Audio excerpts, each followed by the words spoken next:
Hey, what's up guys and welcome back to Anime King 2, and today I'm going to be giving you part 15 of What If Naruto Had the Rarest Bloodline.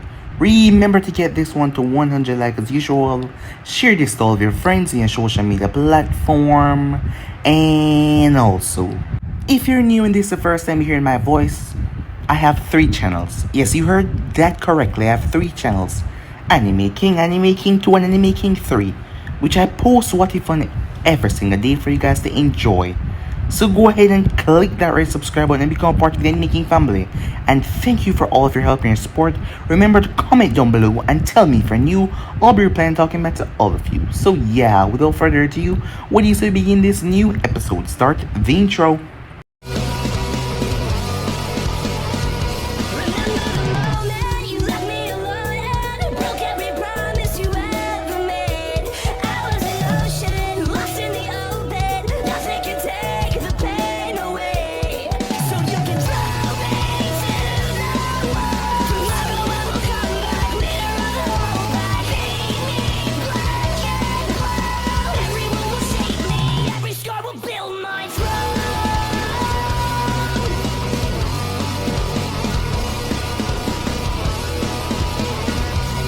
So, the last part we left off, Tsunade had Minato to stay over. She went downstairs and he was cooking breakfast for her. As the both of them spoke, she thought that he might have tried something last night. She was being rather over-abrasive, but she told him that she really cared about him. He smiled and laughed with her, but the moment he left, his face turned serious. For all he knew, they were using this to make her be his only friend so that she would confine his trust within Konoha, as he was left by everyone else. He knew how stoic Hayashi was and how angry Fukaku was sometimes, but they wouldn't just ignore him like this. So Minato made his way as he found Orochimaru's secret base. He came inside as Kabuto tried to attack him, but Orochimaru stopped him, as Orochimaru knew that Minato would simply flash away if anything happened.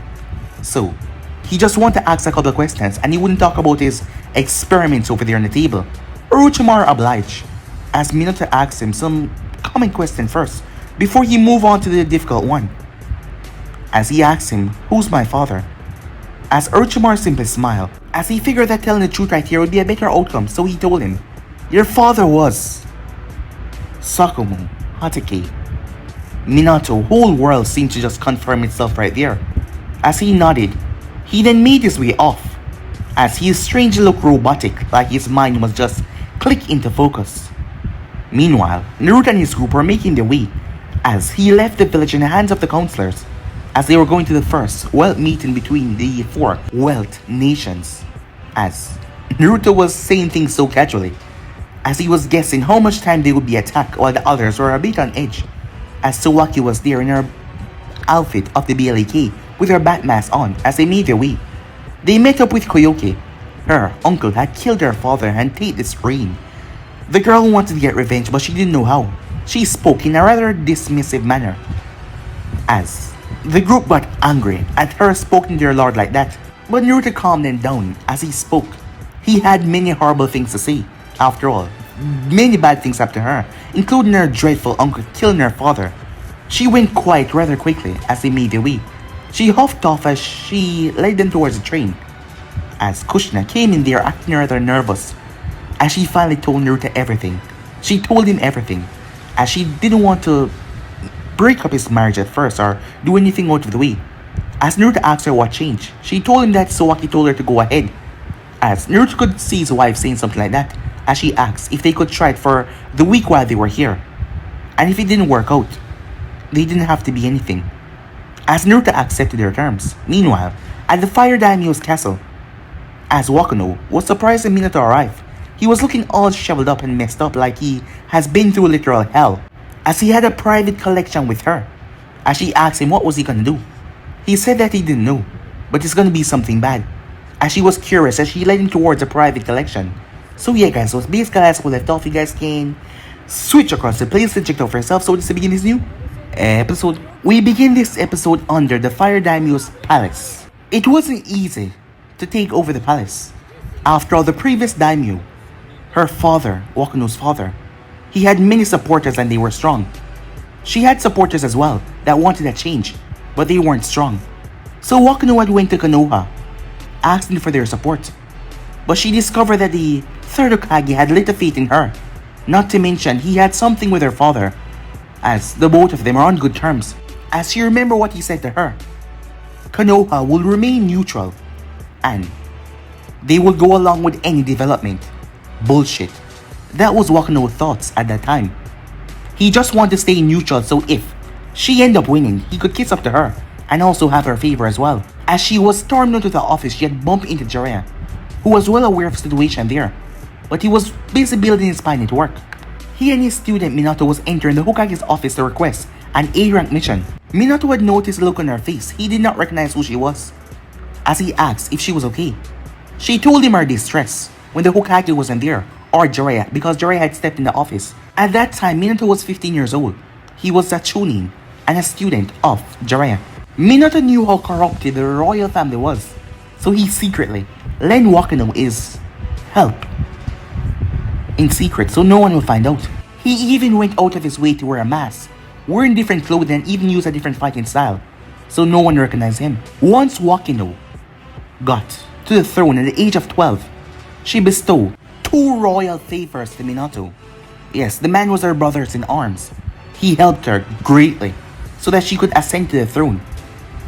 As Minato, the first request that he asked for, he wanted to be in her confidence so that she could confide in him for any problem. That could easily be done because she trusted him, as he did so much to help her gain the throne. Despite Wakano being a bit spoiled, she was a good person at heart, as she did anything to help her people.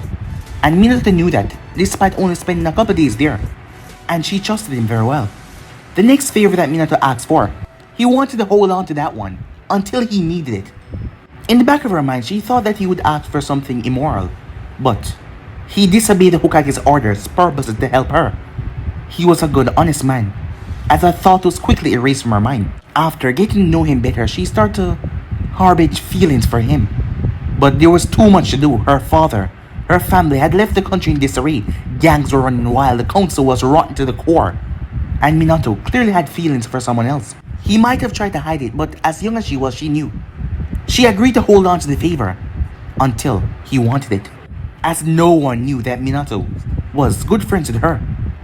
While she kept Minato favor, the third had run to the capital, as she thought he came to kiss up to her. A sincere apology for not helping her in her time of need, hoping that they could still work wonderfully together. But she simply increased the biannual tax on Konoha to return back to the Fire Country treasury. Wakano did not give him a bullshit response or anything like that. She simply told him she did not like him in her presence, and he annoyed her, and she would be cutting his funding. And she told him to never come back to the palace again unless he was invited. Her guards had escorted him out of the palace. He didn't look too pleased with that at all. The third grade shinobi war was spiked when she was 14. And then she heard 5 years later that Minato was being sent to the front lines, war front in Hidden Chill. The news had gotten to her a day too late, so she could not see him before he left his post, as she was worried about his mental condition there. She was unable to send in a letter to him because of the weather in Chill, and the third said that he didn't have the walkie-talkie that can link directly to the advanced guard in Chill. He said that he didn't have it, but she knew very well that he did. It was 3 months later as she heard from Minato again. He came to her personally by a Harishin tag somewhere out of Konoha. She didn't bother asking what that meant. Harishin tag, seals and ninjutsu stuff confused her, but she was just happy to see him. But she expressed her delight in the way she knew best, punching him right in the face. But she saw that he was dull-eyed and quiet. He had an empty gaze, and he was barely responsive. He said that he wanted cash in his second favor. He wanted that secret vault under her protection. It was a strange request, but who was she to question it? She had lots of tombs and vaults under the palace. He wanted that safe era only allocated to him, and he wanted the protection and the security. He was really stressing on that for some reason. Every 2 weeks or so, he appeared, and he gave her items to place in the vault for him. He had placed a sealing tag under her rug, or sometimes she lead into the vault, and he placed them inside himself. Some of them were gold coin, some stacks of Ryu, precious gems, or jewels, weapons, DNA samples, body armor, ninjutsu scrolls, fuinjutsu scrolls, all that, as he found such treasures in his search for the truth. And when they became too much for him to carry in a seal, he brought them to her. Wakano was amazed. Minato had traveled all over the continent in search for the truth that he wanted, encountering or even stealing these marvelous items. Of course, Wakano couldn't lug those things over to the vault, so she got a group of soldiers to do it for her, as they were sworn to secrecy, and if they were ever found stealing anything, they would be executed on the spot. They were wise enough not to do anything stupid. There was also many scrolls, letters that he'd written himself, and many notepads, a lot of them, as he begged her to not look at those listings. As his friend, she respected his privacy and did not look at the listings. But he told her she could look through the others. So she spent most of her days looking through the things that he brought back, all the jewels, the treasures, the loots, the bounties, the armors. Like she said before, one of her favorite pastime was going through Minato collection. At the moment, she told her guards not to follow her and Minato down to the catacombs, as they went down a long winding stairs. They got to the very bottom as they walked towards a normal sized door. It was made out of solid steel and gold trimmings on the edge. The doorknob was a fat ruby. As Minato grabbed onto it, seals spread all over it as they recognized his fingers. Minato leaned his head forward, and a seal, a bright light watched over his face that scanned his face and his eye. Minato then turned the knob as he pushed the door open. The room was big. It was reinforced with solid rocks and steels. As Minato looked around, the walls were painted blue, a navy blue. As he looked towards Wakano, she shrugged. I had some free time last week. He exhaled as he turned to her fully. Thank you for doing this, Wakano. She closed her eyes and hummed. It is what I owe you, is it not? He did not reply. He just looked back to his vast collection of items. 10 months it took to gather these all. There were 2 cabinets in the room, filled with Minato writing and research, including letters that he wrote to Mikoto. There was a chest with all the rubies, another one with all the gems, another one with all the gold coins, and there was another one with all the Ryu notes, as they all were stolen from all over the place that Minato went. He hadn't counted how much he had stolen, despite saying that he didn't have any money back at the village. Well, that was a clear lie. Wakano leaned over. 2 million Ryu and change, she said. You would think someone with so much money would have at least feed himself. But Wakano had to stuff biscuits into his mouth when he ever dropped by. There were a ton of wardrobes, clothes filled to the brim inside of them. Most of them elegant that could be sold for gold. Not to mention the price when it comes to Ryu. There was a wall. The wall was curved out over to the side, where Minato documents were with the books, the Fuinjutsu research, and some more notes. His eyes went to his other treasures that he stumbled upon or stolen in his secret trip around the continent, as a mannequin stood over to the side, wearing a crimson samurai armor, complete with a helmet and a sheathed katana, as it had been submerged in water for a long time. There was also a Tonto blade on the short side. The armor and the weapons could be restored if they were given to the right weapon maker for the right price. Not only were there weapons, but there were also scrolls of stored chakra. Chakra that Minato believed would be useful for the future, like Tsunade Senju chakra stored away. As Minato stepped forward, he ignored the 2 summoning contract, both of them on 2 pedestals. There was a weapon in a clean white skeleton hand. He had gotten the weapon at the bottom of the Valley of the End. He had dived down into the water. It was the famous weapon Madara Uchiha used when he was last alive, made from the metal of a fallen star. As Minato's eyes didn't linger on Madara's gun bay, there was also the first Mizukage blade. It was a sentient sword, just like Samihata. As it whimpered, it wanted to be returned from where it was stolen. It had nearly cost him his life to get that one from the cliff cottage of the first Mizukage. It was a very popular visit mountain site. Yes, it was very dangerous to get it. As he walked up to the vault, as he looked towards the wall where the sheathed sword was, hanging up with many others as well. It just had one lightning strike curling on the katana end. This was the sword of the Thunder God, the Sekunakage's blade. As he grabbed the handle, his knuckles whitening as he did so. A surge of electricity flooded his system, but he shoved it back down into the blade. As he pulled the sword out of his sheath, it started to hum with bright yellow electric energy. As it receded, Minato sheathed the blade that clicked. I'll be taking this, he said, as he glanced towards Wakano. For now, Wakano simply nodded. This whole vault would later on to be considered the most expensive documentary, historical, human culture vault throughout all of history. Many years later in the future, Minato's vault as it would be called once a place was uncovered. A man from Hot Spring Village will possess the vault in future, but he would later sold it a week later by his son, when the man's father killed his wife and his last born child, claiming that he was possessed by an evil entity that had come from the underground library of the vault. The man's son would say that the vault was being haunted by a demonic, vengeful spirit. Minato vault would be passed on from owner to owner because of all the owners going mad, slaughtering their family in cold blood, saying that they were possessed by a vengeful demon, until it ended up in the hands of Sayoko, Tsubaki, and Hayato Kuma, direct descendants of Ginkgo Tsubaki, BLAK operatives, who would carve out Minato's vault from the present place and relocate it to grassland in Dark Country. And there it would remain in Dark Country. Minato Vault was considered the most haunted place on the planet. It would be a popular tourist attraction where visitors were forbidden from touching anything. But for right now, the only person that knew about his vault was Minato and Lady Daimyo herself. He moved past her, Tobirama's sword clenching his left hand as he made his way towards the door. Wakino followed as she closed the door behind her as she caught up with him. "Whatever you're planning to do with that, promise me you won't get hurt," she said. As he just kept on moving, she ran in front of him as she grabbed his jacket. "Promise me, Namikaze," she said. He looked down at her, his eyes once again completely empty, his gaze just lingering. "Namikaze," as she grit her teeth, trying to keep her facade up. He was her only true friend in this world of backstabbers. She closed her eyes as tears welled up in them. "Please, Minato, just promise me you'll be okay." He placed a hand on her shoulder, and a small smile lifted up on his face as she opened her eyes as tears started to fall. He brought his hand up and wiped away the tear as he felt guilty for being the one that made her cry. As he told her what she wanted to hear, "I promise, I'll be okay," he said. She released a sigh of relief. At least it was a reassurance. She then turned. "Well, what are you waiting for?" she said, putting back up her facade.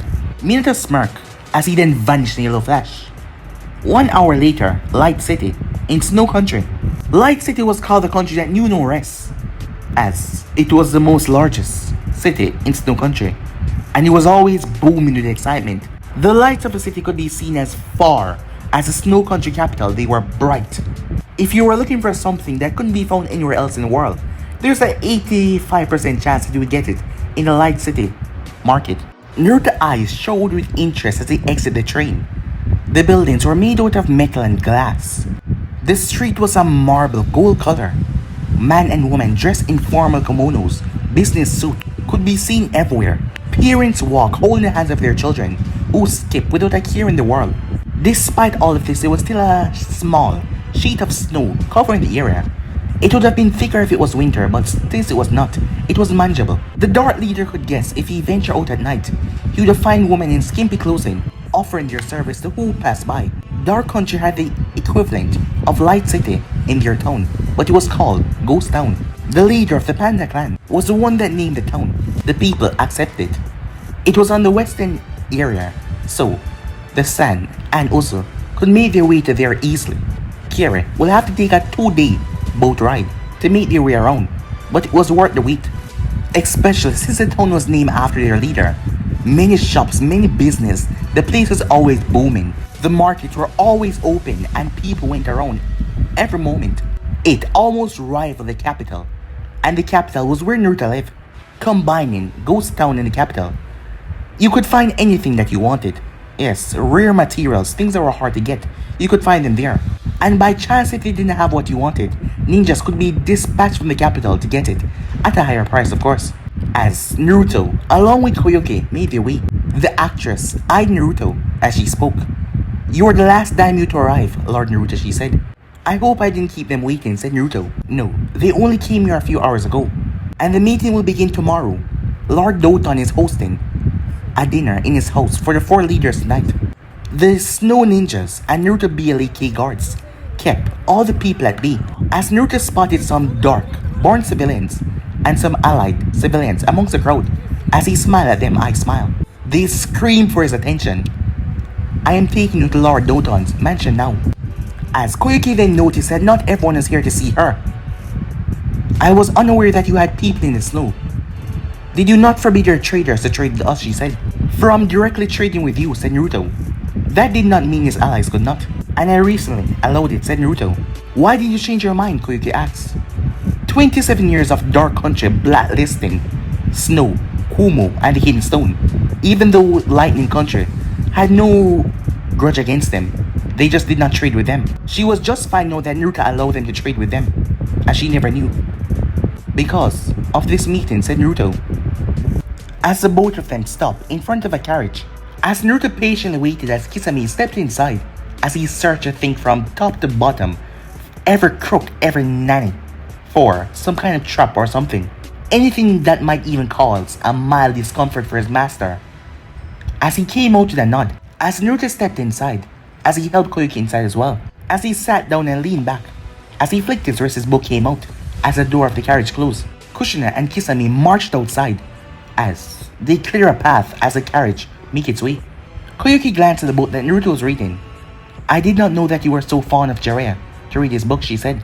From what I heard, you despised him when you were in the Hidden Rain, and you despise him still. Oh, I don't like Jiraiya, Naruto admitted, but he's a pretty good writer. Among your favorites, she said. Let's not go that far, said Naruto. Who is your favorite then, she asked. Nanako Hago, he said.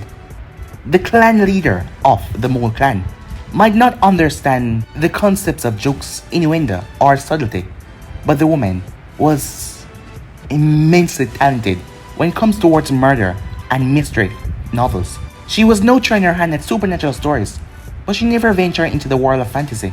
She had been currently writing under the name as Jane the Orphan, but when she found out that Lord Naruto was a reader of her book, she revealed her identity.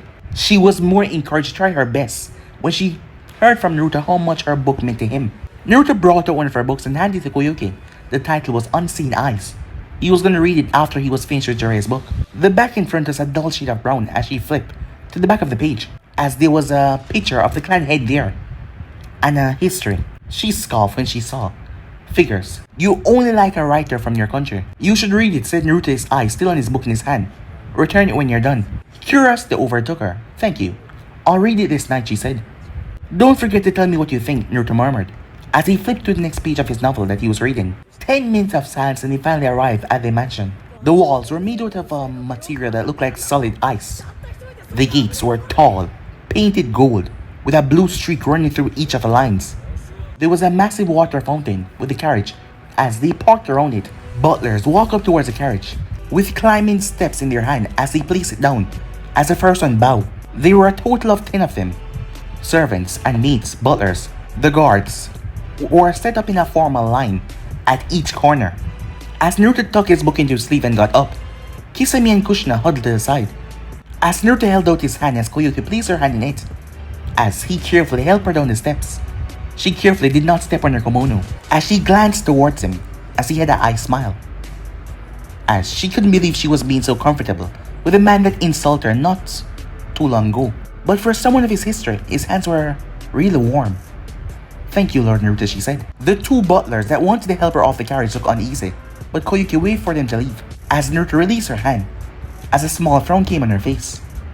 BLA's K Squad 11 did not need permission as they zipped through the Central House, ignoring the Snow Ninja's protests, as they had to make sure their master's safety. That was their top priority after all. Two soldiers opened the door fully. The butler bowed at the door.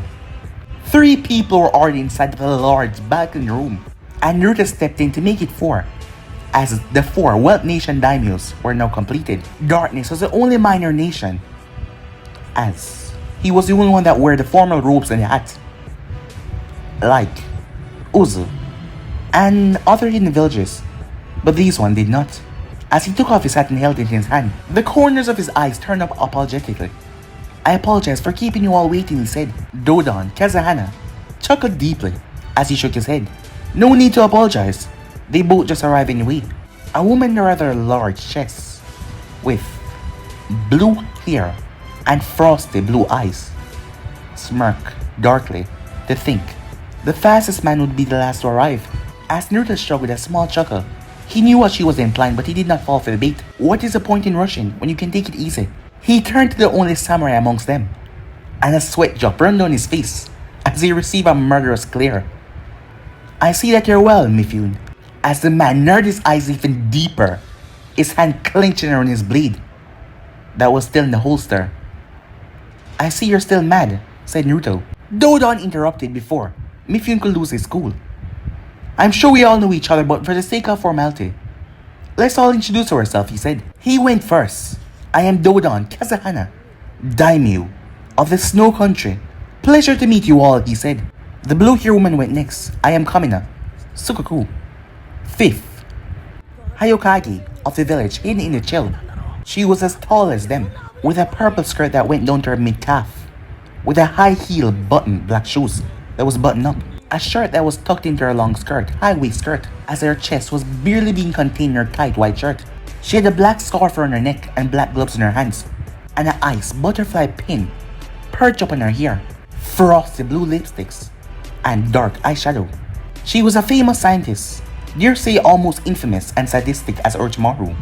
They then turned to Mifune, who remained silent for a few seconds before replying. Mifune, Daimyo of the Land of Iron, he said. As they turned to Naruto. My name is Naruto, leader of Dark Country. Lord Naruto, said Doton. I hope the journey wasn't too taxing. It was enjoyable, Lord Doton, said Naruto with a smile. If you're too tired, I can have one of my servants lead you to your sleeping quarters. I had plenty of rest on my way here, said Naruto. There's no need to break this up so soon. Kamina, join the talk. Lord Naruto, darkness, is on the other side of the continent. How is it that you're not tired? Good genes, I guess, he said. The woman swept her eyes over his entire form. You were able to battle Hanzo the Salamander and his ninjas for 4 hours and 30 minutes, correct? I was much younger then, said Naruto with a raised eyebrow. 4 hours of continuous motion. Maybe you're not the fastest man, she said. I'm sure we're not here to discuss how fast I am, said Naruto, as he saw the seductive glimmer reflecting from her eyes. Dodon coughed into his fist. No, we're not. Servants rushed inside, a golden table, and chairs with red cushions, golden wood, as it was painted that way, looking quite fancy. They placed a chair behind the leaders as they took their leave rather quickly, after a bow. Mifune touched the chair before sitting down. Dodon seemed offended that the samurai think he would lay a attack there. He was less offended when Kamina took no precautions. She simply sat down calmly, as Naruto arranged his white and black cloak so it would not crinkle. As he took his seat, with his hat at his side, Bat swept down from the balcony, as she took it with a bow, and sailed away and vanished. We can talk of the neutrality contract tomorrow. For now, let us get to know each other, and our respective countries. As they all seemed to turn their eyes towards Naruto. Before Kamina spoke, I will go first, she said, as she kept her eyes on Naruto for 5 extra seconds. I believe Hidden Chill is third, and we have reached this position because of decades of mid and long-term investments in science and technology, and train our shinobis that adopt in any situation they see themselves in, and creating our own channels and network all over the continent from scratch. My father saw to it that there was no limitation to our merchants. As Naruto closed his eyes with a silent laugh, he knew where this was going. Mifune, glaring hellfire towards Naruto, spoke next. Iron has been a neutral country since its creation, so to preserve our samurai way of life, and because of affiliating with shinobis, which way of life is degrading, disrespectful, and dishonored. After saying that, he focused intensely on Naruto for a good couple of seconds.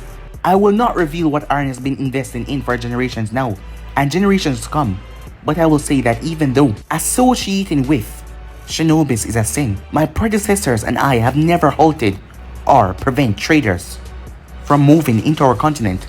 As he focused more on Naruto, the only limitation is trading with darkness is forbidden. I blacklisted your country, he said that smirk. As soon as you became leader, Lord Naruto. A lot of good that did, said Naruto, with an upward twitch of his eyes. I blacklisted 2 hidden village and a wealth nation, and yet darkness was still able to become a wealth nation, said Naruto.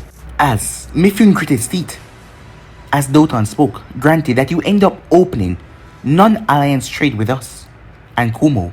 What made you blacklist my country in the first place? He asked. For the sake of building a good relationship with you three, I will explain myself. I just didn't like you three, said Naruto. Is that it? Kamina asked. past run-in with the Hidden Stone and Kumo and the snow has affected my opinion, but Kumo is not neutral with darkness. Why did you blacklist them too, Mifune said. By association, said Naruto. I respected C, rest his soul, but I cannot forget what Kumo did in the war. To the Hidden Rain, that place, used to be my home, so you use a past grudge to alter your judgment, Mifune said, as he scoffed. Naruto simply, I smiled the man. I can say the same on you. Point is, I lifted the ban on Kumo and the snow 2 months ago. Almost too late, Lord Naruto. The chill Kage murmured as she tapped her chin. I wonder though, why is the ban on the Hidden Stone not removed? The Hidden Stone attacked my home and a close ally of mine on 2 separate occasions. I might never lift the ban on the Hidden Stone. What I feel I should apologize for is that blacklisting Kumo made it hard for Chill and Darkness to associate. Seeing the way to get to the Cold Village was a pass through Kumo, or you had to spend an extra week of journey around the continent. Oh? She raised an eyebrow. And what do you benefit from my country, she said. Training, said Naruto. Training? Just training, she asked. Yes, as Naruto ninjas have no added cold tolerance to their ability. Well, they already have it of a sorts, given that darkness was really cold when the time came around. They had heat tolerance from training in the desert, and they had dark tolerance from training in the forest. The ninjas were doing pretty well off now, and Naruto was proud of that fact.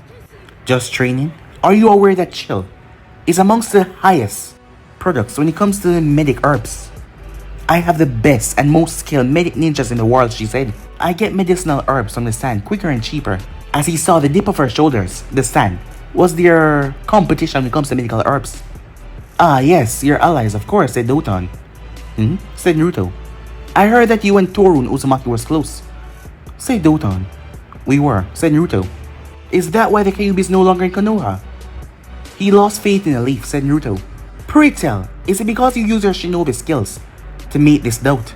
No, it is because my and Torun's sister Mito Uzumaki was tortured and killed under the protection of Konoha. Is that so? Said Doton. As Naruto tilted his head, what are you implying? He asked. The man raised his arm in surrender. I'm not implying anything, I just think anyone would do anything to get what they want. Murder a family. Do anything. And in your case, you got the Kyuubi. Naruto chuckled softly. I am not so barbaric, as he took a jab at how Dodon killed his own blood brother for the throne. The man kept his smile though, it never wavered.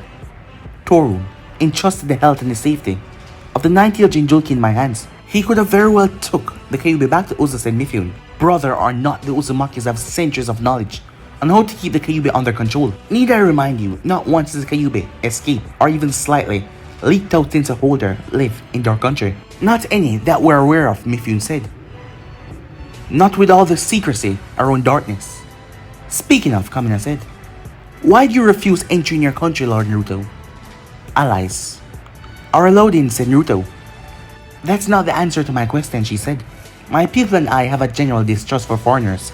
I was only able to build trust between my people and my allies because of decades of relationship. The Uzumaki clan stepped on dark shores a few years after the country was fully established. The Uzumakis came with fish, sake, funjutsu, and built small. River, San, and Kira had been living in darkness years before the Civil War, but they hadn't done much wrong.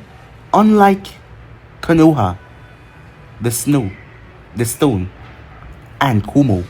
Are you sure that's the reason? Or is it because darkness is just one big, undeveloped slave camp, said Kamina. That would explain why there are no missing needs coming from your country. They're all kept, closely watched and locked down. As she kept her eyes narrowed, looking for any reaction from Lord Naruto. But she didn't get what she expected as he rolled his eyes. Yet, Chill and Snow were amongst the first to recognize darkness as a wild country. If my memory served me well, you three reached that conclusion even before my allies, if I'm not mistaken. The three of them and the watching guards were surprised by the easy, laid-back composure of the Dark Leader. After all, from the stories they heard that he was a man that slaughtered anyone that caused him any problem or irked him a bit.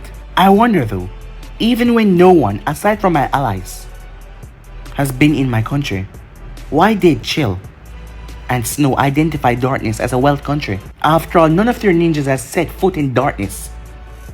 And yet, they identify as country as a wild country. Mifune was the one that first spoke as he gestured to the other two, then himself. The three of us held a meeting in my country to kick out Wave, and immediately filled the void. We agreed that we had rushed the analysis and the introduction of Wave into the wild country when we find out how easy it was for their borders to be infiltrated so easily, and that it was used as a battleground from 3 major hidden villages. And we didn't want to make that mistake again. So we took our time and studied each continent on the map for a month, said Kamina. River and Uzo said that they don't want to be a part of the Wild Nations, and Saltwater is lacking in manpower. If they weren't, they would be a great addition in the Wild Country, Doton said. As Naruto patiently waited for them to continue, I will admit it was difficult to pinpoint darkness, wealth. It was hard to find out exactly what was going on. But we were able to factor on certain key ideals from your country, like, Naruto asks, products or merchants from your country. Once we were able to identify them, that is, the high quality of the goods and services were rather impressive. After days of observation, we saw how much money they returned to darkness with. Dark Ryu is frequently exchanged, but is still considered a precious Ryu. Your borders seem to be impenetrable, whether it be your ninjas or Fuinjutsu or both. We aren't certain how no person without authorization can enter and come out alive. Last, we then look at your allies, Uzu, Kiri, the Sand, and River Country, and saw how they have improved or declined life since then. First, Kamina said that she raised one finger, how Darkness had a merchant guild with River Country, when only one other country was able to do that, and that was Iron. Knowing full well that River used to be a wealth nation, the second on the list. Before they step back, second is their close and frequent relationship with the Uzumakis. Uzu is a very difficult place to enter. They also have a strict border, much like Dark Country. But we were able to see full-blooded Uzumaki man and woman wearing the forehead protector and vests outside of Uzu going to darkness. This was a closer alliance than anything that Uzu had with Konoha. Joint missions, joint businesses inside Uzu.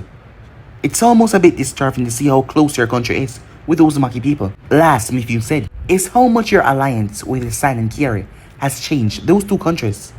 What do you mean, said Naruto? That secret farming facility you built with the Sand, Doton said. His eyebrow twitching a bit.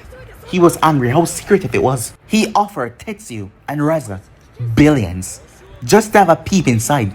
He offered bribes to many dark and sand shinobis, and yet he was turned down. He even made his way there, thinking because his country was the most wealthiest and he was a leader there, they would allow him entry. But to no avail. The past and present Kazekage was not threatened, and they did not cave. Ever since the Sand started to sell crops, quality over quantity, I must say, there's been a noticeable boom in their economy. Better buildings, better living condition, better sources of water, and so on. And when the Sand adopted Dark Ryu, more investments, more sales, more everything. And also, I don't even need to say that the Sand has its own desert oasis beach resort. In all honesty, Doton Kazahana was threatened by how much he did not know about Darkness Country. Naruto could have a force brewing, a plan to take over the world, and no one would know. And Doton really hated secrets. The Sand has been making efforts for years now to reach with Yar. I scratch your back and they scratch back mine. That is how the world works, doesn't it? Said Naruto. The three other leaders nodded, agreeing to the point.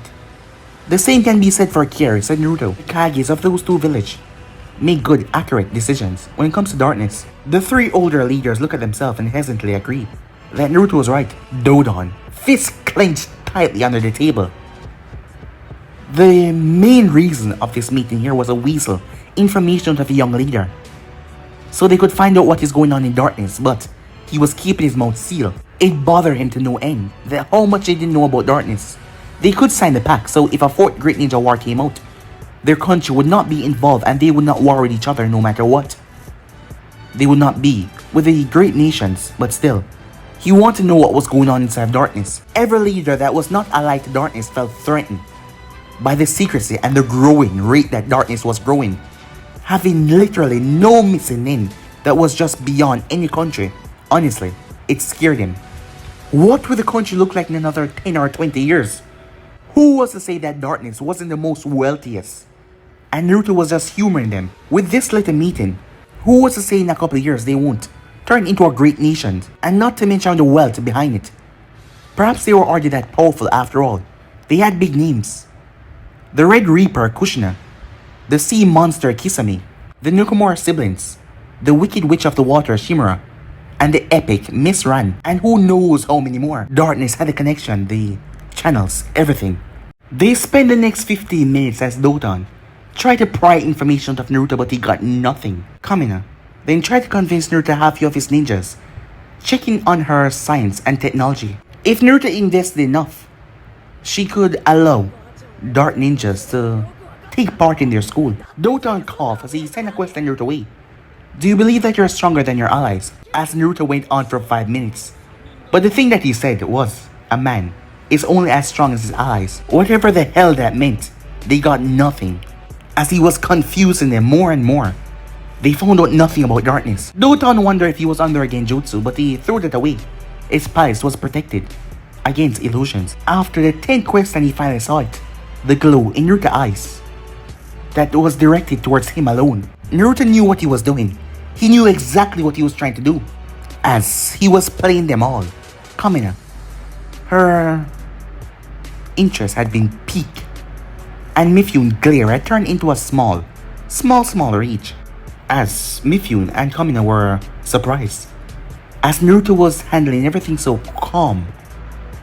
Doton, his country was a first world nation, and he was putting a lot on Naruto to try to get him to slip up or something. But he was deflecting, he was talking, he was confusing. His words seemed to be cryptic at the same time. He answered what you asked him. Doton has been eaten out of Naruto's hands. The very moment the blonde man walked into the hall, you slippery little shit, Doton whispered to himself. Is there something wrong, Lord Doton? Naruto asked. No, nothing's wrong, Lord Naruto, said Doton. As his fingers clenched under the table, this just proved that Naruto was more dangerous than he thought. Let's dismiss for lunch, Doton said. As Naruto clapped his hands together. Oh, lunch. Finally, he said. Time skip. The next morning, as they were in the Grand Council room, a rectangular table was placed with chairs inside. As they all took their seat around the table, as Mifune unclicked his sword and handed it to his guards. Doton had no weapons on him. Kamina unclipped the wrist band that she was wearing. There was a seal. As she removed a fan, she handed it to her guard behind her. Naruto flicked his wrist as his blade appeared. No poof of smoke or anything, it just appeared out of nowhere. As they looked towards his weapon, it was a common ninjato, but it was made from the Uzumakis of Whirlpool. As he gave it to Kushina. That's a fine blade, Lord Naruto, said Doton as Naruto unsealed kunais and shurikens from another seal with ninja wire. How much would you sell it for? Not for a sale, said Naruto, as he gave his hat to Kisame. Come on. It was a gift from my brother, Torun, said Naruto. Doton went quiet. After all, Naruto wouldn't say something like that. Was it the ninjato that you were trained with first, Lord Naruto? Asked Kamina. I started with kunai and shurikens like you did, Lady Kamina. As every ninja started out that way first after all. The agreement that all of them would be unarmed before they begin their talks about the neutrality that they were going to sign between the 4 nations. Even if their guards wasn't unarmed. This was to show their intentions for peace. As Naruto unarmed himself completely. After all, out of all of them here, he didn't need any weapon. He could slaughter them all. All of them were eyeing him. After all, he was the strongest and the fastest person here. And they were now going to talk about the peace, neutrality talk between them. On a normal day, he would have been happy to see the fear in their eyes and hesitation. But it was just annoying now. If he wanted to kill them, he would have done that already. Take when Doton asked Naruto to sell the blade that Torun had given him. He could have ripped out the man's heart right there, before Mifune could pull the blade that he had hidden on his torso under his clothes, or before Kamina could draw the syringe with the poison inside of it that was hidden behind her skirt on her waist. As Naruto saw all of the remaining weapons that they had, but that didn't really concern him. The guards made their way over to the walls, so that the leader's weapons were a fair distance away from them. At the center of the table were 2 rolled up scrolls, a pot of ink, and a brush, a rim of paper as well. As the youngest leader here, I will be the one to write down our proceedings. He looked to Doton, the first, wealthiest nation, Daimyo. He then looked to Mifune, the second. As he looked to Kamina, the third. He wasn't youngest because his country just joined. He was quite literally the youngest. Mifune and Doton were the oldest, being in their late 50s. Kamina was in her late 40s, and Naruto was in his late 30s. His proposal was to show respect to his seniors. and so that his hands were occupied, he wouldn't strike them down. Agreed. Agreed, said Kamina. So be it, said Mifune. Let us begin, said Doton. The point is, he said, is to not force our networks, our sources, our investment, our contacts to choose a side, and to get involved in the quarrels of other nations, unless we are directly involved. It is none of our business. As long as there are peace and understand amongst the four of us, then for the foreseeable future, there will be no more wars. Mifune spoke. The last war must be the last war, he said. Kamina spoke. Any grievances that we had before will be settled so that we can form the pact with a clean slate. Yes, said Doton. They, the four world nations, might not have the largest land mass, but they had the money, the connections, and they had equal, if not more, loyal soldiers than the major villages. As Naruto's soldiers, the capital alone, ninjas, were better than Konoha ninjas, and his capital was more advanced and organized than Hidden Leaf. After all, from what he saw over their books, everything they had was a mess right now. 3 days of back and front. 3 days of back and front. Doton had his secretary copy down what Naruto wrote, as each of them read it to make sure everything was down to the letter.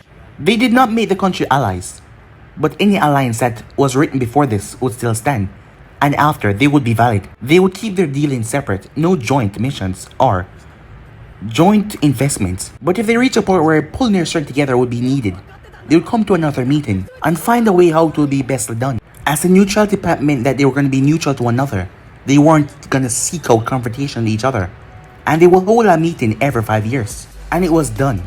All that remained was for them to sign, as Doton cleared his throat. This is a binding contract that will last until the end of time.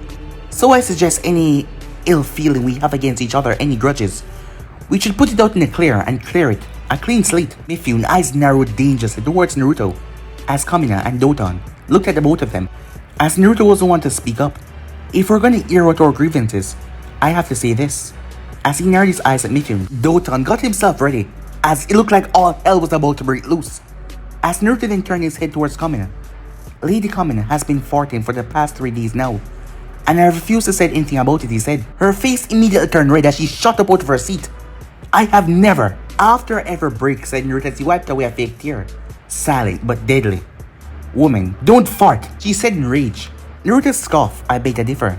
He had lived with Sawaki Konan and Kushina before. He could recall a prank that Kushina played on him when she was younger. The tomboy, when she was younger, had outright farted right on his face. He had punished her by grabbing her head and fart back right in her face, as he calmed the laughter that was about to come to him. And you're supposed to be a scientist. As the guards and the snow daimyos chuckled, as they knew that he was only joking. He turned back to her and raised his hands up as he laughed nervously. Sorry. As she calmed herself as she snapped her head towards her guards, who was laughing a bit, as they went quiet. As Kamina straightened herself. Fart jokes are not funny, she said. Yes, I'm very sorry. It was just that everyone was so tense, he said. And out of everyone here, you picked me, she said. He looked towards Mifune. He would have probably attacked. As he looked towards Doton, before turning back to her, she was the most unexpected. Again, I'm sorry, he said. She took a breath. You will have to make up to me, Lord Naruto, she said. As she said in a rather calm tone. As long as you're not asking for my blood, tissue samples, or my chakra, you have 5 minutes. She pulled a notepad, as she wanted to ask him about his past. He then turned his head. Don't you have anything to say, Lord Mifune? Mifune's eyes narrowed towards him. Your student murdered 400 of my warriors. Then why are you angry with me, said Naruto. Because she's your student. You told her to kill my man, Ghost. Is that what this is about, said Naruto. I never ordered Sawaki to kill your man, but I would have ordered her to kill them all the same, said Naruto. Mifune smashed his fist into the table as he got to his feet. You dare! Naruto shrugged. It's just how I trained her, he said. 400 fine men and women. 400 mothers and fathers. Oh, don't give me that. Those 400 people were ordered by you to destroy and dismantle our home in Hidden Rain. My student protected our home by neutralizing a threat in a quick and non-wasting shock away. That imp sullied my country and dishonored me. As Naruto's eyes froze, how the man had referred to his wife as an imp, as a smile instantly vanished away from his eyes. Your right of a student dirty my image before my people, slaughter my people like pigs, disgrace me, give them a cowardly death, disharmonize their home, that whore you call your student, shame me before my people. As Kamina started to get nervous, As Naruto got to his feet, as the room became tense, the tension thick, it seems like everything was gonna go to hell in a second. As Mifune was usually a calm man, so the outburst even surprised his guards. But now, everything seemed like it was gonna go to hell, as Naruto's face was blank of all emotion. But guys, be in subscribe right here. If you want the next part to do, like, subscribe, comment down below, and turn on that bell notification they posted. Remember, share to all of your friends in your social media platform. But I'm off now, staying tuned for what if Naruto became the God of Lightning. Peace.